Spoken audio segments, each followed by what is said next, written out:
Hello friends, ಎಲ್ಲರಿಗೂ ನನ್ನ YouTube ಚಾನಲ್ಗೆ ಸುಸ್ವಾಗತ. ಇವತ್ತಿನ ನಾನು ಒಂದು ಅದ್ಭುತವಾದಂಥ ಸಾಯಂಕಾಲ ತಿನ್ನುವಂಥ ತಿಂಡಿನ ತೋರಿಸ್ಕೊಡ್ತಾ ಇದ್ದೀನಿ. ಈಗ ಆಲ್ರೆಡಿ ಮಕ್ಕಳು ಶಾಲೆನ ರಜೆ ಕೊಡೋಕೆ ಸಮಯ ಬಂದಾಯಿತು. ಇನ್ನು ಒಂದು ಎರಡು ತಿಂಗಳು ಶಾಲೆ ಇರೋದು. ಅದಾದಮೇಲೆ ಮಕ್ಕಳು ಎಲ್ಲ ಮನೆಯಲ್ಲೇ ಇರ್ತಾರೆ. ಹಾಗಾಗಿ ಸಾಯಂಕಾಲ ಏನಾದರೂ ತಿನ್ನೋ ಕೊಡಬೇಕು. ಮನೇಲಿ ಇರ್ತಾರೆ ಅಂದಮೇಲೆ ಸಾಯಂಕಾಲ ಅಷ್ಟೇ ಅಲ್ಲ, ಆವಾಗವಾಗ ಏನಾದರೂ ಕೊಡು ಅಂತ ಕೇಳ್ತಿರ್ತಾರೆ. ಆವಾಗ ಈ ರೀತಿಯಾದಂಥ ಇವು ನಿಪ್ಪಟ್ಟನ್ನು ಮಾಡಿಟ್ರೆ ಮಕ್ಕಳು ತಿನ್ನೋದಕ್ಕೆ ಚೆನ್ನಾಗಿರುತ್ತೆ. ಅಂಗಡಿನಲ್ಲಿ ಸಿಗೋ ಫುಡ್ಗಿಂತ ನಾವು ಮನೆಯಲ್ಲೇ ತಯಾರಿಸಿ ಮಾಡಿಕೊಟ್ರೆ ಆರೋಗ್ಯಕ್ಕೂ ಒಳ್ಳೆಯದು. ಈ ಅದ್ಭುತವಾದಂಥ ನಿಪ್ಪಟ್ಟು ಹೇಗೆ ಮಾಡಬೇಕು ಅನ್ನೋದನ್ನು ತೋರಿಸ್ಕೊಡ್ತೀನಿ. ಇಲ್ಲಿ ನೋಡ್ರಿ, ತುಂಬಾ ಕ್ರಿಸ್ಪಿಯಾಗಿದ್ದಾವೆ.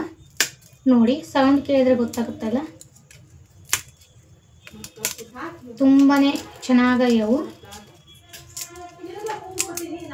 ನೋಡಿ ಎಷ್ಟು ಚೆನ್ನಾಗಯ್ಯವು ನಿಪ್ಪಟ್ಟು. ಇದನ್ನು ಹೇಗೆ ಮಾಡೋದು ಅಂತ ನೋಡ್ಕೊಂಡು ಬರೋಣ ಬನ್ನಿ. ಈ ನಿಪ್ಪಟ್ಟು ಮಾಡಲು ಮೊದಲನೇದಾಗಿ ಹುರುಗಡಲೆ ತೊಗೋಬೇಕು. ಹುರುಗಡಲೆನ ಸ್ವಲ್ಪ ಬೋಡ ಜಜ್ಕೋಬೇಕು. ನಾನಿಲ್ಲಿ ರುಬ್ಬೋ ಕಲ್ಲಲ್ಲಿ ಜಜ್ಕೊಳ್ತಾ ಇದ್ದೀನಿ. ನೀವು ಮಿಕ್ಸರಿಗೆ ಹಾಕಿದರೂ ಹಾಕ್ಬೋದು. ಶೇಂಗಾ ಮತ್ತು ಪುಟಾಣಿ ಎರಡನ್ನೂ ಸೇರಿಸ್ಕೊಂಡು ಮಿಕ್ಸರಿಗೂ ಹಾಕ್ಕೋಬೋದು. ಆದರೆ ಸ್ವಲ್ಪ ಪೂರ ಸಣ್ಣಗೆ ಆಗಬಾರ್ದು ಪೌಡ್ರು. ಸ್ವಲ್ಪ ಈ ರೀತಿ ಕಾಳು ಥರ ಇರಬೇಕು.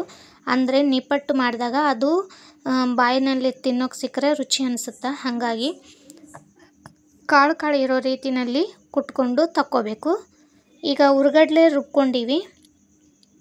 ಈಗ ನೆಕ್ಸ್ಟ್ ಶೇಂಗಾ ತೊಗೋಬೇಕು. ಶೇಂಗಾ ತೊಗೊಂಡು ಅವನ್ನೂ ಸಹ ಕಾಳು ಇರೋ ರೀತಿಯಲ್ಲಿ ಬೋಡ ಜಜ್ಕೋಬೇಕು.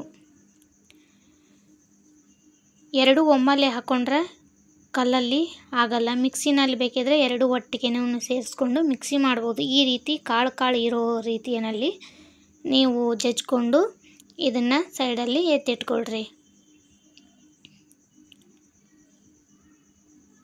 ಇದು ಹಾಗೆ ಕಾಳು ಇದ್ದರೆ ತಿನ್ನೋದಕ್ಕೆ ನಿಪ್ಪಟ್ಟು ಜೊತೆಗೆ ಭಾಳ ಟೇಸ್ಟ್ ಬರ್ತೈತಿ. ಈಗ ಮೊದಲನೇದಾಗಿ ಅಕ್ಕಿ ಹಿಟ್ಟನ್ನು ತೊಗೊಂಡಿದ್ದೀನಿ. ನಾನು 1 ಕಪ್ಪು ಅಕ್ಕಿ ಹಿಟ್ಟನ್ನು ಹಾಕ್ಕೊಂಡಿದ್ದೀನಿ. 1 ಕಪ್ಪು ಅಕ್ಕಿ ಹಿಟ್ಟು. ಅಳತೆನ ಕರೆಕ್ಟಾಗಿ ನೋಡ್ಕೊಳ್ರಿ. ಒಂದರಲ್ಲಿ ಮಿಸ್ಟೇಕ್ ಆದ್ರೆ ಮಾಡೋ ಹದನೂ ಕರೆಕ್ಟಾಗಿ ಬರೋದಿಲ್ಲ. ಆದರೆ ರುಚಿನೂ ಕೂಡ ಬೇರೆ ಥರನೇ ಆಗುತ್ತೆ. ಹಾಗಾಗಿ ಅಳತೆ ಮಾತ್ರ ಕರೆಕ್ಟಾಗಿರಬೇಕು. 1 ಬಟ್ಲು ಅಕ್ಕಿ ಹಿಟ್ಟು, ಅರ್ಧಕ್ಕಿಂತ ಕಡಿಮೆ ಮೈದಾ ಹಿಟ್ಟು ಮತ್ತು ಅರ್ಧಕ್ಕಿಂತ ಕಡಿಮೆ ರವೆ ತೊಗೊಂಡಿದ್ದೀನಿ. ರವೆ ಯಾವಂದರೆ ಈ ರವೆ ನೋಡ್ರಿ, ಅರ್ಧಕ್ಕಿಂತ ಕಡಿಮೆ ಇದ್ದಾವೆ. ಮೈದಾ ಹಿಟ್ಟು ಏಟು ಹಾಕಿವಿ ಅಷ್ಟೇ ರವೆ ಹಾಕ್ಕೊಂಡು ನಾನು. ಅಕ್ಕಿ ಹಿಟ್ಟು ಮಾತ್ರ 1 ಬಟ್ಲ ಅಕ್ಕಿ ಹಿಟ್ಟು, ಅರ್ಧಕ್ಕಿಂತ ಕಡಿಮೆ ಮೈದಾ ಹಿಟ್ಟು, ಅರ್ಧಕ್ಕಿಂತ ಕಡಿಮೆ ಬಿಳಿ ರವೆ ತೊಗೊಂಡಿದ್ದೀನಿ. ಚಿರೋಟಿ ರವೆ ಅಂತಾರಲ್ಲ, ಬಿಳಿ ರವೆ, ಉಪ್ಪಿಟ್ಟು ರವೆ, ಅವನೇ ಬಿಳಿ ರವೆ. ಹಾಗೆ ಈಗ ಏನು ಕುಟ್ಕೊಂಡಿದ್ದೀವಲ್ಲ ಆ ಮಿಶ್ರಣವನ್ನು ಇದಕ್ಕೆ ಹಾಕಬೇಕು. ಹಾಗೆ ಇಲ್ಲಿ ಬಿಳಿ ಎಳ್ಳನ್ನು ತೊಗೊಂಡಿದ್ದೀನಿ. ಬಿಳಿ ಎಳ್ಳನ್ನು ಹಾಕ್ಕೊಂಡಿದ್ದೀನಿ. ಇದಕ್ಕೆ ನಂತರ ಮತ್ತು ಜೀರಿಗೆನ ತೊಗೋಬೇಕು. ಸ್ವಲ್ಪ ಜೀರಿಗೆ ಹಾಕ್ಕೋಬೇಕು. ಇದನ್ನು ನೀವು ಕುಟ್ಟಿ ಹಾಕ್ಕೊಂಡ್ರೂ ನಡೀತದೆ. ನಾನು ಹಾಗೆ ಹಾಕ್ಕೊಂಡೀನಿ. ಈಗ ಸ್ವಲ್ಪ ಅಜ್ವಾನ ಹಾಕ್ಕೋಬೇಕು. ಅಜ್ವಾನನ ತಿಕ್ಕಿಬಿಟ್ಟು ಹಾಕ್ಕೊಳ್ರಿ, ಅಂದ್ರೆ ಅದರ ಘಮ ಬರ್ತೈತಿ. ಯಾವಾಗಲೂ ಅಜ್ವಾನನ ತಿಕ್ಕಿಬಿಟ್ಟು ಹಾಕಬೇಕು. ಅಜ್ವಾನ ಹಾಕಿದ ಮೇಲೆ ಮತ್ತೀಗ ಅದಕ್ಕೆ ಸ್ವಲ್ಪ ರುಚಿಗೆ ತಕ್ಕಷ್ಟು ಉಪ್ಪು ಹಾಕ್ಕೋಬೇಕು. ರುಚಿಗೆ ತಕ್ಕಷ್ಟು ಉಪ್ಪು ಹಾಕ್ಕೊಂಡು ನಂತರ ಒಂದೇ ಒಂದು ಚಿಟಿಕೆ ಸೋಡಾ ಹಾಕ್ಕೋಬೇಕು. ಸೋಡಾ ನಮಗೆ ಬೇಕಂದ್ರೆ ಹಾಕ್ಕೋಬೋದು, ಇಲ್ಲಾಂದರೆ ಬಿಡ್ಬೋದು. ನಾನು ಹಾಕಬಾರ್ದಾಗಿತ್ತು, ಆದರೂ ನಾನು ಹೆಂಗಾದರೂ ಆಗಲಿ ಅಂಥೇಳಿ ಒಂದು ಚಿಟಿಕೆ ಅಂದರೆ ಒಂದು ಚಿಟಿಕೆನ ಸೋಡಾನ ಹಾಕ್ಕೊಂಡಿದ್ದೀನಿ ಅಷ್ಟೇ. ಈಗ ಖಾರ, ಯಾಕಂದರೆ ನಿಪ್ಪಟ್ಟು ಖಾರವಾಗಿರಬೇಕು. ನಿಪ್ಪಟ್ಟು ಚಕ್ಲಿ ಯಾವಾಗಲೂ ಅಂದರೆ ತಿನ್ನೋಕೆ ಭಾಳ ರುಚಿ ಬರ್ತೈತಿ. ಈಗ ನಮ್ಗೆ ಎಷ್ಟು ಖಾರ ಬೇಕು ನೋಡಿ ಅಷ್ಟು 2 ಸ್ಪೂನ್ ಖಾರ ಹಾಕ್ಕೊಂಡಿನಿ. ಇಷ್ಟನ್ನು ಹಾಕ್ಕೊಂಡ ನಂತರ ಈಗ ಇದನ್ನೆಲ್ಲ ಮಿಕ್ಸ್ ಮಾಡಿಕೊಂಡು ಇದಕ್ಕೆ ಎಣ್ಣೆನ ಬಿಸಿ ಮಾಡಿಬಿಟ್ಟು 1-2 ಸ್ಪೂನು ಬಿಸಿಯಾದಂಥ ಎಣ್ಣೆನ ಇದಕ್ಕೆ ಹಾಕ್ಕೋಬೇಕು. ಎಣ್ಣೆ ಕಾದಿರಬೇಕು. ಫುಲ್ಲು ಕಾದಿರೋ ಎಣ್ಣೆನ 2 ಚಮಚ ಈ ಮಿಶ್ರಣಕ್ಕೆ ಹಾಕ್ಕೊಂಡು ನಿಧಾನವಾಗಿ ಕಲಿಸ್ಬೇಕು. ಯಾಕಂದರೆ ಎಣ್ಣೆ ಸುಡ್ತಾ ಇರುತ್ತೆ, ಹಾಗಾಗಿ ನಿಧಾನವಾಗಿ ಕಲಿಸ್ಕೋಬೇಕು. ಈ ರೀತಿ ನಿಧಾನವಾಗಿ ಎಣ್ಣೆನೆಲ್ಲದನ್ನು ಮಿಶ್ರಣ ಆದಮೇಲೆ ಸ್ವಲ್ಪನೇ ನೀರು ಹಾಕ್ಕೊಂಡು ನಾದ್ಕೋಬೇಕು ಹಿಟ್ಟನ್ನು. ಈ ರೀತಿ ಎಲ್ಲದನ್ನು ಮಿಶ್ರಣ ಆಗಬೇಕು. ಈ ರೀತಿ ಸ್ವಲ್ಪನೇ ನೀರನ್ನು ಹಾಕ್ಕೊಂಡು ಹಿಟ್ಟನ್ನು ನಾದ್ಕೋಬೇಕು. ಹಿಟ್ಟನ್ನು ಚೆನ್ನಾಗಿ ನಾದ್ಕೋಬೇಕು. ನಾದ್ಕೊಂಡ್ರೇ ಅದು ನಿಪ್ಪಟ್ಟು ಸರಿಯಾಗಿ ಬರ್ತಾವ. ಇಲ್ಲಿಲ್ಲಂದ್ರೆ ಅರ್ಧದಲ್ಲೇ ಕತ್ತರಿಸಿ ಹೋಗುತ್ತಾ ನಿಪ್ಪಟ್ಟು. ರೌಂಡಾಗಿ ನಮ್ಗೆ ಲಟ್ಟಿಸೋದಕ್ಕಾಗಲಿ ಎದಕ್ಕಾಗಲಿ ಶೇಪ್ ಬರೋದಿಲ್ಲ. ಹಾಗಾಗಿ ಪೂರ ಮಿದುವಾಗೂ ಅಲ್ಲ, ಪೂರ ಗಟ್ಟಿಯಾಗೂ ಅಲ್ಲ. ಅದಕ್ಕೆ ಸ್ವಲ್ಪ ನೀರು ಹಾಕ್ಕೊಂಡು ನೋಡ್ಕೊಂಡು ಕಲಿಸ್ಕೋಬೇಕು. ಪೂರ್ತಿ ನೀರನ್ನು ಹಾಕ್ಕೊಂಡು ಕಲಿಸ್ಕೊಂಡು ನೀರು ಆತಂದರೆ ನಿಪ್ಪಟ್ಟು ಸರಿ ಬರೋದಿಲ್ಲ. ಸ್ವಲ್ಪ ನೀರು ಹಾಕ್ಕೊಂಡು ಈ ರೀತಿಯಾಗಿ ಕಲಿಸ್ಕೋಬೇಕು. ಪೂರ ಗಟ್ಟಿನೂ ಅಲ್ಲ, ಪೂರ ಮಿದುವೂ ಅಲ್ಲ. ಒಂದು ಹದಕ್ಕೆ ನಾನು ಕಲಿಸ್ಕೊಂಡು ನೋಡ್ರಿ. ಈ ರೀತಿಯಾಗಿ ಹಿಟ್ಟನ್ನು ಕಲಿಸ್ಕೊಂಡು ಇದನ್ನು ಒಂದು 20 ನಿಮಿಷ ಮುಚ್ಚಿಟ್ಟಿಡಬೇಕು. ಒಂದು 20 ನಿಮಿಷ ಅದೆಲ್ಲದನ್ನು ನೆನ್ಕೋಬೇಕು. ನೆನೆದ್ರೆ ಮಾಡೋದಕ್ಕೆ ಚಲೋ ಬರ್ತಾವೆ. ನಾದಿದ ತಕ್ಷಣವೇ ಮಾಡೋಕತ್ರ ಚಲೋ ಆಗಂಗಿಲ್ಲ. ಒಂದು 20 ನಿಮಿಷ ಇದನ್ನು ಹೀಗೆ ನೆನೆ ಬಿಡಬೇಕು. ಈಗ ಒಂದು 20 ನಿಮಿಷ ಆಗಿದೆ ನಾನು ಬಿಟ್ಟು. ಈಗ ನೋಡ್ರಿ, ಈಗ ಇದನ್ನು ಸಣ್ಣದಾಗಿ ಉಂಡೆಗಳನ್ನು ಮಾಡ್ಕೋಬೇಕು. ನಮ್ಗೆ ನಿಪ್ಪಟ್ಟು ಯಾವ ಸೈಜಿಗೆ ಬೇಕೋ ಆ ಸೈಜಲ್ಲಿ ಉಂಡೆಗಳನ್ನು ಮಾಡ್ಕೋಬೇಕು. ಒಂದು ಅಂಗೈಯಷ್ಟು ನಿಪ್ಪಟ್ಟಿಗೆ ನಾನೀಗ ಇಷ್ಟು ಉಂಡೆಗಳನ್ನು ಈ ಸೈಜಲ್ಲಿ ಮಾಡ್ಕೊಳ್ತಾ ಇದ್ದೀನಿ. ನಮ್ಮ ಅಂಗೈ ಎಷ್ಟಿದೆಯೋ ಅಷ್ಟು ದೊಡ್ಡದಾಗಿ ಅಷ್ಟೇನ, ಪೂರ ದೊಡ್ಡದು ಏನು ಮಾಡ್ತಾ ಇಲ್ಲ. ಇಷ್ಟು ಸೈಜಲ್ಲಿ ನಾನು ಉಂಡೆಗಳನ್ನು ಮಾಡ್ಕೊಳ್ತಾ ಇದ್ದೀನಿ. ಹಾಗೆ ಉಂಡೆಗಳನ್ನು ಮಾಡ್ಕೊಂಡ ನಂತರ ಹಿಟ್ಟನ್ನು ಮುಚ್ಚಿಡಬೇಕು. ಭಾಳೊತ್ತನ ತೆಗೆದಿಟ್ರೆ ಹಿಟ್ಟು ಒಣಗಿದಂಗೆ ಆಗುತ್ತೆ. ಅದಕ್ಕೆ ಹಿಟ್ಟು ಒಣಗಬಾರ್ದು. ಮುಚ್ಚಿಟ್ರೆ ಹಸಿಯಾಗಿ ಇರುತ್ತೆ, ಮಾಡೋದಕ್ಕೂ ಚೆನ್ನಾಗಿ ಬರ್ತಾವೆ. ಈ ರೀತಿ ಉಂಡೆಗಳನ್ನು ಮಾಡಿ ಒಂದು ಪ್ಲೇಟಲ್ಲಿ ಎತ್ತಿಟ್ಕೊಬೇಕು. ನಮಗೆ ಸ್ವಲ್ಪ ಮಾಡ್ಕೋಬೇಕು, ಭಾಳ ಮಾಡಬಾರ್ದು. ನಾನೀಗ ಅದರಲ್ಲಿ ಒಂದು 5-6 ಅಷ್ಟೇ ನಾನು ಮಾಡ್ಕೊಂಡಿದ್ದೀನಿ. ಅಷ್ಟೂ ಮಾಡ್ಕೊಂಡಿಲ್ಲ ನಾನು. ಅದಾದಮೇಲೆ ನಾನು ಮತ್ತೆ ಉಂಡೆಗಳನ್ನು ಮಾಡಿಕೊಂಡು ಮತ್ತೆ ಲಟ್ಟಿಸ್ತೀನಿ. ಯಾಕಂದರೆ ಹಿಟ್ಟು ಹೋಗುತ್ತೆ. ಒಣಗೋದ್ರೆ ಮಾಡೋಕ್ಕೆ ಚೆನ್ನಾಗಿ ಬರಲ್ಲ. ಇಲ್ಲಿ ನೋಡ್ರಿ, ನಾನೀಗ ಅದನ್ನು ಲಟ್ಟಿಸೋದಕ್ಕಂತ ನಾನೀಗ ಲಟ್ಟಿಸ್ತಾ ಇಲ್ಲ. ಇದು ಒತ್ತೋ ಮಣಿ ಐತಿ ನನ್ನ ಹತ್ರ. ಈ ಒತ್ತೋ ಮಣಿಗೆ ಒಂದು ಪ್ಲಾಸ್ಟಿಕ್ ಹಾಕಿಬಿಟ್ಟು ಕೆಳಗಡೆ ಅದ್ರ ಮೇಲೆ ಉಳ್ಳೆ ಇಟ್ಟು ಮತ್ತು ಅದ್ರ ಮೇಲೆ ಇನ್ನೊಂದು ಪ್ಲಾಸ್ಟಿಕ್ಕನ್ನು ಹಾಕಿಬಿಟ್ಟು ಅದಕ್ಕೂ ಸ್ವಲ್ಪ ಎಣ್ಣೆ ಹಚ್ಕೋಬೇಕು. 2 ಹಾಳೆಗೂ ಎಣ್ಣೆ ಹಚ್ಚಿ ಈ ರೀತಿಯಾಗಿ ಪ್ರೆಸ್ ಮಾಡಬೇಕು. ಈ ರೀತಿ ಪ್ರೆಸ್ ಮಾಡಿದಾಗ ಅದು ಸ್ವಲ್ಪ ದಪ್ಪ ಸೈಜಲ್ಲಿ ಬಂದಿತ್ತು. ನಾನು ಅದಕ್ಕೆ ಸ್ವಲ್ಪ ಹಾಗೆ ತೀಡ್ತಾ ಇದ್ದೀನಿ ನೋಡ್ರಿ. ಈ ರೀತಿ ತೀಡಿದ್ರೆ ಸ್ವಲ್ಪ ತೆಳ್ಳಗೆ ಬರ್ತಾವೆ. ಈಗ ನಾನು ಒಂದು ಸೈಡಲ್ಲಿ ಎಣ್ಣೆನೂ ಬಿಸಿಗಿಟ್ಟಿದ್ದೆ. ಎಣ್ಣೆನೂ ಕೂಡ ಫುಲ್ ಬಿಸಿಯಾಗಿದೆ. ಈಗ ನಾನು ಎಣ್ಣೆಲಿ ಹಾಕ್ತಾಯಿದ್ದೀನಿ. ಈ ರೀತಿ ಎಣ್ಣೆನ ಜೋರಿಟ್ಟು ಕಾಯಿಸ್ಕೊಂಡು ಆಮೇಲೆ ಲೋ ಫ್ಲೇಮಲ್ಲಿಟ್ಟು ಇದನ್ನು ಕರಿಬೇಕು. ಜೋರಾಗಿಟ್ಟು ನಾವು ಕರಿಯೋಕ್ಕೆ ಹೋದರೆ ಒತ್ತಿ ಬಿಡ್ತದೆ, ಕರ್ರಗಾಗ್ಬಿಡ್ತಾವೆ. ಇದು ಒಳಗಡೆ ಎಲ್ಲ ಬೆಂದು ಕುರು ಆಗಿ ಬರಬೇಕಂದ್ರೆ ಲೋ ಫ್ಲೇಮಲ್ಲಿ ಇಟ್ಕೊಂಡೆ ಇವನ್ನೆಲ್ಲದನ್ನು ಕರ್ಕೋಬೇಕು. ಈಗ ಮತ್ತೆ ಅದೇ ರೀತಿ ಇನ್ನೂ ಒಂದನ್ನು ತೊಗೊಂಡು ಫಸ್ಟಿಗೆ ಎಣ್ಣೆ ಏನು ಹಚ್ಚಿವಲ್ಲ ಅಷ್ಟೇ, ಮತ್ತೆ ಹಚ್ಚೋಕೆ ಹೋಗಬೇಡಿ ಪದೇ ಎಣ್ಣೆನ. ನಮ್ಗೆ ಯಾವಾಗ ಮತ್ತೆ ಹಿಟ್ಟು ಅಂಟ್ಕೊಳಕತ್ತಂದ್ರೆ ಅವಾಗ ಬೇಕಿದ್ರೆ ಎಣ್ಣೆನ ಹಚ್ಕೊಳ್ರಿ. ನಾನು ಕೂಡ ಪ್ರತಿಯೊಂದಕ್ಕೂ ಎಣ್ಣೆ ಹಚ್ಚಿ ಮಾಡಿಲ್ಲ. ಒಂದು ಸತಿ ಎಣ್ಣೆ ಹಚ್ಕೊಂಡ್ರೆ ಒಂದು 5-6 ನಿಪ್ಪಟ್ಟನ್ನು ಒತ್ತಿಬಿಟ್ಟು ಮತ್ತೆ ನಾನು ಹಚ್ಕೊಳ್ತಾ ಇದ್ದೀನಿ.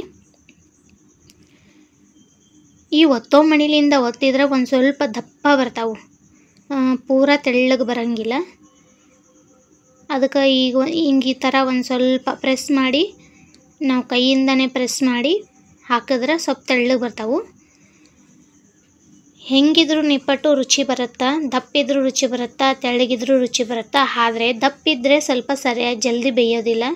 ತೆಳ್ಳಗಿದ್ರೆ ಕುರುಕುರಾಗಿ ಜಲ್ದಿ ಬೆಂದ್ಬಿಡ್ತಾವೆ, ಕುರುಕುರು ಅಂತಲೂ ಇರ್ತಾವೆ. ಅದಕ್ಕಾಗಿ ತೆಳ್ಳಗೆ ಮಾಡ್ಬೇಕನ್ನೋದು.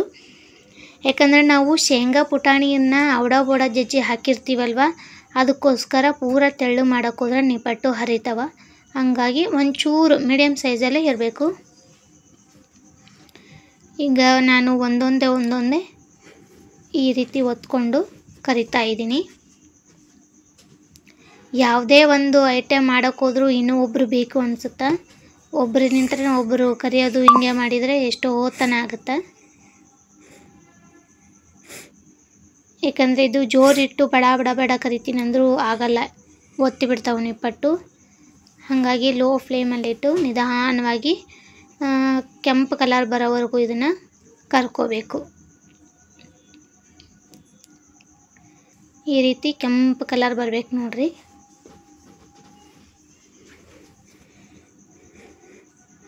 ಈ ರೀತಿ ಕೆಂಪು ಕಲರ್ ಬರೋವರೆಗೂ ಕರ್ಕೋಬೇಕು. ಒಂದೇ ನೀವು ಪಟ ಒತ್ತಿನೂ ಹಾಕ್ಬೋದು, ಆದರೆ ನಾನು ಒಬ್ಬಳೇ ಇದ್ದೀನಿ, ಹಂಗಾಗಿ ನಾನು ಒಂದೊಂದೇ ಹಾಕ್ಕೊಳ್ತಾ ಇದ್ದೀನಿ. ಬಡಾನು ಹೊತ್ತಿಬಿಟ್ಟು 2-3 ಹಾಕಿ ಕರಿಬೋದು. ಎಣ್ಣೆ ಎಷ್ಟು ಹಾಕಿರ್ತೀರಿ ಅಷ್ಟನ್ನು ಕೂಡ ನಿಪ್ಪಟ್ಟು ಹಾಕ್ಬೋದು. ಅಂದರೆ ಅದು ಬೇಯೋದಕ್ಕೆ ಸ್ವಲ್ಪ ಜಾಗ ಇರಬೇಕು, ಅಷ್ಟು ಒತ್ತಿಗೆ ಹಾಕಕ್ಕೆ ಹೋಗ್ಬಾರ್ದು. ಅದಕ್ಕೆ ನಾನು ಒಂದೊಂದು ಹಾಕಕತ್ತೀನಿ.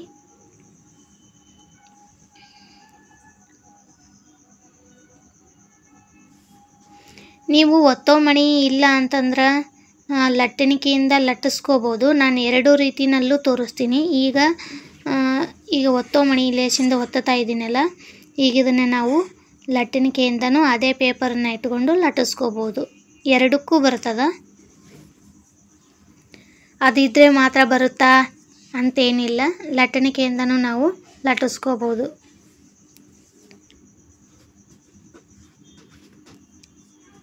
ಈ ಒತ್ತೋ ಮಣಿನ ನಾವು ಬನಶಂಕರಿ ಜಾತ್ರೆಯಲ್ಲಿ ತೊಗೊಂಡಿದ್ದು.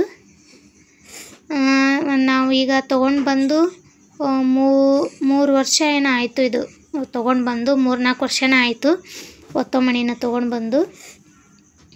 ಈಗ ನೋಡ್ರಿ, ಈಗ ನಾನು ಲಟ್ಟಣಿಕೆಯಿಂದ ಲಟ್ಟಿಸಿನೂ ನಾನು ತೋರಿಸ್ತೀನಿ. 2 ರೀತಿಯಿಂದನೂ ನಾನು ತೋರಿಸ್ಕೊಡ್ತಾ ಇದ್ದೀನಿ. ಇಲ್ಲಿ ಯಾವುದೇ ಕನ್ಫ್ಯೂಷನ್ ಬೇಡ ಅಂತೇಳ್ಬಿಟ್ಟು ಮತ್ತು ಅದೇ ಪೇಪರ್ನ ಇಟ್ಕೊಂಡು ನಾನು ಲಟ್ಟಿಸ್ತೀನಿ. ನೋಡ್ರಿ, ಅದೇ ಒಂದು ಪೇಪರಿಗೆ ಎಣ್ಣೆನ ಹಚ್ಚಿದ್ನಲ್ಲ, ಅದೇ ಪೇಪರ್ಗೆ ಇಟ್ಟು ಲಟ್ಟಿಸಿ ತೋರಿಸ್ತೀನಿ. ಒಂದು ಪೇಪರ್ ಇಟ್ಕೊಂಡು ಕೆಳಗಡೆ ಮತ್ತು ಒಂದು ಉಳ್ಳೆನ ಇಟ್ಟು ಮತ್ತು ಅದ್ರ ಮೇಲೆ ಇನ್ನೊಂದು ಪೇಪರನ್ನು ಇಟ್ಬಿಟ್ಟು ಲಟ್ಟಿಸಿ ತೋರಿಸ್ಕೊಡ್ತಾ ಇದ್ದೀನಿ. ನೋಡಿರಿ, ಅದರಲ್ಲೂ ಕೂಡ ಚೆನ್ನಾಗಿ ಬರುತ್ತೆ, ತೆಳ್ಳಗೆ ಬರ್ತಾವೆ. ಅದಕ್ಕಿಂತನೂ ತೆಳ್ಳಗೆ ಬರ್ತಾವೆ ನೋಡ್ರಿ. ಈ ಲಟ್ಟಣಿಕೆಯಿಂದ ಲಟ್ಟಿಸೋದ್ರಿಂದ ತುಂಬಾ ತೆಳ್ಳಗೆ ಬರ್ತಾವೆ. ಸಣ್ಣ ಆಗೋ ನಿಪ್ಪಟ್ಟು ತುಂಬಾ ದೊಡ್ಡ ಶೇಪ್ನಲ್ಲಿ, ರೌಂಡ್ ಶೇಪಲ್ಲಿ ಬಂದುಬಿಡ್ತಾವೆ. ನೋಡ್ರಿ ಎಷ್ಟು ತೆಳ್ಳಗೆ ಬಂದಾವೆ ಇವು. ಹಾಗೆ ಕೈಲಿಂದ ಮಾಡಿದರೂ ಕೂಡ ಪಟಾಪಟನೂ ಆಗುತ್ತೆ.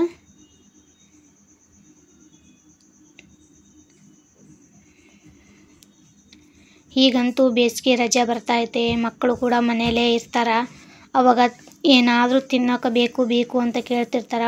ಪದೇ ಯಾವುದೂ ಅಂಗಡಿಯಿಂದ ತೊಗೊಂಡು ಬಂದು ಕೊಡೋಕ್ಕಾಗಲ್ಲ. ಯಾಕಂದರೆ ಅಂಗಡಿಲಿಂದ ತೊಗೊಂಡು ಬಂದು ಫುಡ್ ಕೊಟ್ಟರೆ ಆರೋಗ್ಯನೂ ಕೆಟ್ಟೋಗುತ್ತೆ. ಹಾಗಾಗಿ ಈ ಥರದ್ದು ನಾವು ಮನೇಲಿ ಮಾಡಿಟ್ಟಿದಾಗ ಅವರು ತೊಗೊಂಡು ತಿಂತಾರೆ. ಊಟ ಮಾಡುವಾಗೂ ಸೈಡಲ್ಲಿ ಏನಾದರೂ ಬೇಕಂತಿರ್ತಾರೆ, ಕುರುಕುರು ಹಾಗೆ ಸೊಂಡಿಗೆ ಆಯಿತು ಇದು ಆಯಿತು ಅಂಥೇಳಿ. ಈ ರೀತಿ ನಾವು ಮನೇಲಿ ಮಾಡಿ ಮಕ್ಕಳಿಗೆ ಕೊಟ್ಟರೆ ಅವ್ರಿಗೂ ಬಾಯಿ ರುಚಿಗೆ ಚೆನ್ನಾಗಿ ಅನಿಸುತ್ತೆ.